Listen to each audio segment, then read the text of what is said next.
Hello everyone, welcome back to my YouTube channel. तो हम लोग आज चैप्टर नंबर 4 एग्रीकल्चर करेंगे, ठीक है। और class 10th geography NCERT chapter number 10 agriculture चल रहा है हमारे, ठीक है। हम लोगों ने कुछ बातें डिस्कस करी थी जो कि पहले डिस्कस करी थी। हम लोग आगे चलते हैं। अब आगे हम लोग देखेंगे कि प्लांटेशन वगैरह क्या होता है। और हाँ, पहले मैं बता देती हूँ, ये वीडियो बहुत हेल्पफुल है उन लोगों के लिए जो प्रिपेयर कर रहे हैं अपने लिए यूपीएससी वगैरह का एग्ज़ाम जो है, ठीक है, जो एनडीए का एग्ज़ाम है उसके लिए प्रिपेयर कर रहे हैं। इन सारे लोगों के लिए ये जो सीरीज़ है ऑफकोर्स हेल्पफुल है, ठीक है। तो हम लोग हम डिस्कस करेंगे आगे प्लांटेशन। अब प्लांटेशन भी एक तरीका क्या है, एग्रीकल्चर में आता है, ठीक है। प्लांटेशन मतलब क्या होता है, जब हम किसी एक तरीके के पेड़ को, यहाँ पे हम क्रॉप नहीं लगा रहे हैं, यहाँ पे हम क्या लगा रहे हैं, पेड़। अब पेड़ कौन से हो सकते हैं, पेड़ आम का पेड़, ठीक है, आम का पेड़ हो गया, चाय की खेती हो गई, रबड़ की खेती हो गई। जब हम एक ही जैसी क्रॉप को, और वो क्रॉप कैसी है, वो क्रॉप हार्ड क्रॉप है या फिर वो ऐसी क्रॉप है जिसको हम कैश क्रॉप कह सकते हैं। उस क्रॉप को जब हम बहुत बड़े एरिया में जब एक ही क्रॉप को लगा रहे हैं उसको बोलते हैं प्लांटेशन। और हमारे यहाँ पे प्लांटेशन काफ़ी चीज़ों की होती है। जैसे केरला में प्लांटेशन होती है हमारे यहाँ पे बनाना की, मतलब केले की। आपने ये भी सुना होगा कि साउथ में ज़्यादातर जो चीज़ें हैं मतलब केले के पत्ते में खाई जाती हैं, क्योंकि वहाँ की सब्जी होती है उसमें जो क्यूरी होती है, क्यूरी तरीके से वो जो उसका तरी वाला पार्ट होता है, जो पानी होता है उसका, वो उसमें कम होता है, ठीक है। उसको जो सॉलिड पार्ट होता है वो ज़्यादा होता है। इस वजह से जो वहाँ के जो लोग होते हैं वो पत्ते में खा सकते हैं। लेकिन अगर हम लोगों के यहाँ पे खाओगे तो भैया तुम्हारा तो सारा बह ही जाएगा, तुम खाओगे क्या। मुझे तो यही समझ नहीं, क्योंकि हमारे में ज़्यादा पानी होता है और सब्जी तो कम होता है। और मेरे घर में तो स्पेशली होता है, मतलब मेरे को और मेरे पापा को तरी, वो जो इसमें ज़्यादा पानी होता है ना, वो वाली सब्जी पसंद है। क्यों? क्योंकि हम लोग ना रोटी जो होती है उसको उसके साथ मतलब वो नहीं होता मीड़ के जो खाते हैं रोटी तोड़ के, मेरे को बहुत ज़्यादा पसंद है। अब आप कुछ भी कहो, लेकिन मेरे को तो बहुत पसंद है वो, तो हमको वही ज़्यादा पसंद है, ठीक है। तो ऐसी चीज़ है। लेकिन हाँ, हम क्या बात कर रहे थे कि प्लांटेशन वहाँ पे क्रॉप होती है, बनाना की क्रॉप होती है, ठीक है। ऐसे ही हम बात करेंगे कर्नाटका में कॉफ़ी प्रोड्यूस होती है, ठीक है। एक स्पेशल कॉफ़ी है, उसका नाम है अरेबिका, जो कहाँ से है, येमेन से है। ये यमन कहाँ है, येमेन साउथ, आप देखोगे साउथ अफ्रीकन यानी कि अरेबियन पेनिनसुला जो है, अरेबियन पेनिनसुला में येमेन कंट्री जो है वो लाया करती है, जो कहाँ सऊदी अरेबिया वाली जो कंट्रीज है उनके पास में, ठीक है। अब हम देखेंगे कॉफ़ी कर ली कर्नाटका के पास। हम देखेंगे चाय, जो टी है, टी का प्लांटेशन मोस्टली हमारे यहाँ पे कहाँ होता है, वेस्ट बंगाल वाले रीजन में, असम वाले रीजन में, ठीक है। वेस्ट बंगाल में जो ऊपर वाला रीजन है, सिलीगुड़ी वाला, दार्जिलिंग वाला, वो वेस्ट बंगाल का रीजन है। तो वहाँ पे क्या होती है, चाय की खेती बहुत ज़्यादा होती है। हम डिस्कस करेंगे कि इसके लिए कौन सी जलवायु, कौन से टेम्परेचर इंपॉर्टेंट है, उसको भी डिस्कस करेंगे, ठीक है।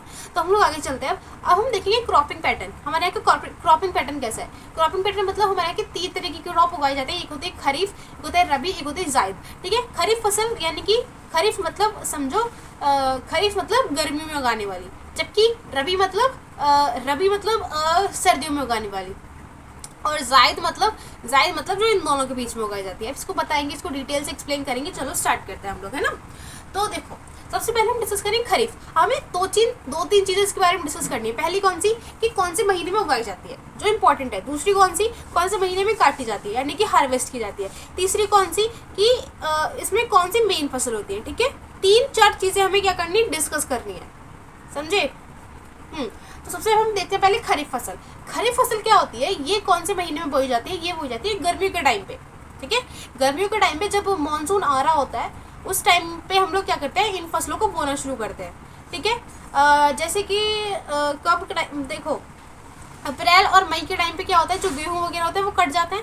फिर उसके बाद क्या होता है, 1-2 महीने मतलब जुलाई अगस्त तक क्या रखा जाता है, जून जुलाई तक क्या रखा जाता है, खेतों में कुकम्बर वगैरह यानी कि जायद फसलें रखी जाती हैं। तो खरीफ बेसिकली स्टार्ट कहाँ से होती है, ये होती है अगस्त सितंबर से, ठीक है। अगस्त सितंबर में ये जो फसल होती है वो क्या होती है, बोई जाती है। बोने के बाद वो काटा कब जाता है, काटा जाता है नवंबर या दिसंबर में। कब काटा जाता है, नवंबर या दिसंबर, अक्टूबर नवंबर दिसंबर में, ठीक है। अक्टूबर नवंबर के बीच में काट लिया जाता है इनको।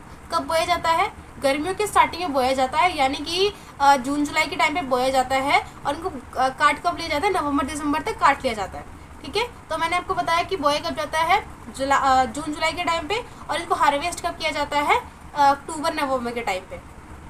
खरीफ के बारे में ये चीज़ बताई आपको, ठीक है। दूसरी चीज़ क्या है, कि इसकी मेन फसलें कौन सी, इसकी मोस्टली जो मैं आपको एक बात बता देती हूँ, मोस्टली जो फसलें हैं ना वो कहाँ किस टाइम पे उगाई जाती है, वो खरीफ के टाइम पे उगाई जाती है, ठीक है। जैसे कि क्या हो गया, मिलेट हो गया, और चावल हो गया, चावल बहुत इंपॉर्टेंट है, वो इस टाइम पे उगाया जाता है। कॉटन बहुत इंपॉर्टेंट है, इस टाइम पे उगाया जाता है। ग्राउंड नट यानी कि मूंगफली इसी टाइम पे उगाई जाती है, ठीक है। ये समझ लो 3-4 क्रॉप को छोड़कर, 3-4-4-5 क्रॉप को छोड़कर जो रबी क्रॉप होती है, सारी फसलें जो होती है वो क्या होती है, खरीफ होती है।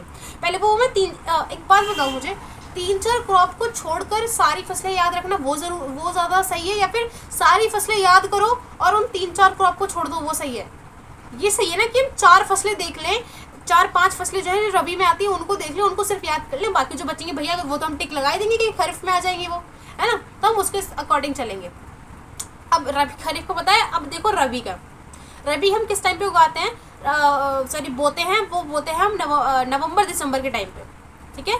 और अक्टूबर नवंबर दिसंबर के टाइम पे हम लोग बो लेते हैं। अब बोने के बाद क्या करते हैं हम लोग, क्या करते हैं इसको फिर टाइम देते हैं, फिर इसको हम काटते हैं अप्रैल मई के टाइम पे, ठीक है। कब काटते हैं, अप्रैल और मई के टाइम पे। अब अप्रैल और मई के टाइम पे क्यों काटते हैं, क्योंकि बोते टाइम तो इनको ना मतलब वैसा कैसा टेम्परेचर चाहिए, ठंडा टेम्परेचर चाहिए, लेकिन काटते टाइम इनको कैसे टेम्परेचर चाहिए, इनको काटने के लिए कड़ी धूप चाहिए, मतलब इनको पकने के लिए। पकने का सेंस मतलब गेहूं जो होते हैं वो उग जाते हैं, हरे हरे रहते हैं, लेकिन पकते कब है, वो खाने के लिए कब अच्छे होते हैं, जब उनके ऊपर धूप पड़ती है, यानी कि अप्रैल मई की जो कड़कती हुई धूप पड़ती है उनके ऊपर, तब वो पकते हैं, तब क्या करते हैं गेहूं काटने जाते हैं, ठीक है। तो ये है, और इसकी कुछ वो जो इम्पोर्टेंट फसलें वो बताती हूँ, वो कौन सी हैं। वो है गेहूँ, गेहूँ है तुम्हारा, एक है ग्राम, ग्राम मतलब चना, एक है मटर, मटर यानी कि जो सर्दियों के टाइम पे आती है मटर वो, और एक है बाजरा, ठीक है, बाजरा या फिर जो मिलेट्स होते हैं वो। तो ये 3-4 फसलें जो इस टाइम पे क्या कर जाती है, उगाई जाती है। हम देखते हैं जायद, जायद क्या होता है, जायद वो फसलें होती हैं जो दोनों के बीच में उगाई जाती है, ठीक है। जायद ज डंडा य और द, जायद, जायद में क्या होता है, हम जब वो वाली फसलें उगाते हैं, कौन सी वाली, जो हमें बहुत ज़्यादा फेवरेट है, कौन सी, खरबूजा, तरबूज, ककम्बर, ककड़ी, खीरा, ये सारी जब हम अपने खेतों में उगाते हैं ना, उस टाइम उसको बोलते हैं जायद की फसलें, ठीक है। कौन सा टाइम होता है, देखो ये वो वाला टाइम होता है जब हम सर्दियों की फसलें काट चुके होते हैं अप्रैल मई तक, फिर हम क्या करते हैं जून जुलाई यानी कि 2 महीने तक क्या करते हैं, क्योंकि ये काफ़ी जल्दी वाली फसलें होती हैं, क्योंकि ये जल्दी उग जाती हैं, और फिर इनके जो दाम होता है वो अच्छा इस टाइम पे ही मिलता है, गर्मियों के टाइम पे ये सारी चीज़ें ज़्यादा खाई जाती है, तो ये चीज़